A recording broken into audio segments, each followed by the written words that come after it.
Now, at the University of California at Los Angeles, a laboratory exists where researchers are attempting to capture this human energy on film.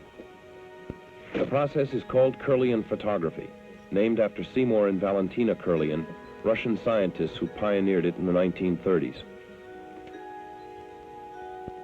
Okay, if you place your finger on the top row of the film. The subject places her fingertips on a sheet of photographic paper, which lies on top of an electrically charged plate. The paper is exposed and developed like an ordinary black and white photograph. The results, however, are not at all ordinary. These Kirlian motion pictures revealed that an energy field, or corona, exists around each fingertip as it does around different parts of the body. This corona, rather than remaining constant, varies with changes in the subject's state of mind. In one experiment, the subject, calm at the start, is pricked with an unpleasantly sharp object. The corona of her thumb, at first brilliant and wide, becomes increasingly smaller and less distinct under stress, until, with the subject at her most anxious, it almost disappears. In a reverse experiment, a tense subject is invited to have a drink and relax, under strictly controlled conditions, of course. At the outset, the subject is anxious. His corona is thin. After 9 ounces of alcohol, it becomes broader. After 14 ounces, it displays what you might almost call a rosy glow.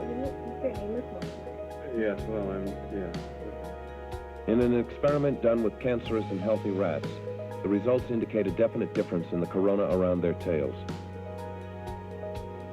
The implications of this research are promising.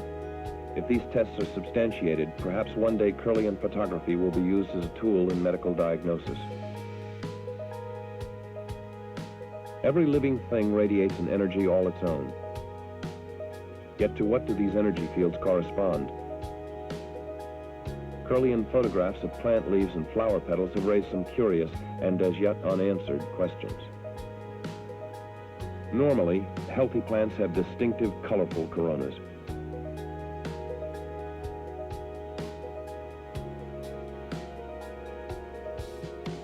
On a few occasions, when part of a leaf has been cut off, a strange ghost afterimage appears. Researchers call it the phantom leaf effect, but no one knows yet what it means.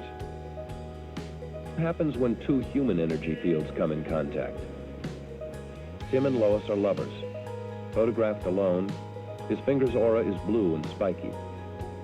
Hers is white and softer around the edges. When they touch, their coronas mix and mingle. In contrast, observe this Kirlian photograph of people who are a little angry at each other.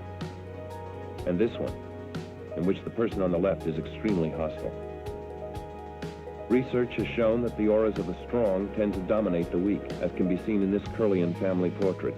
Mother and father at the top, child at the bottom, rather overwhelmed.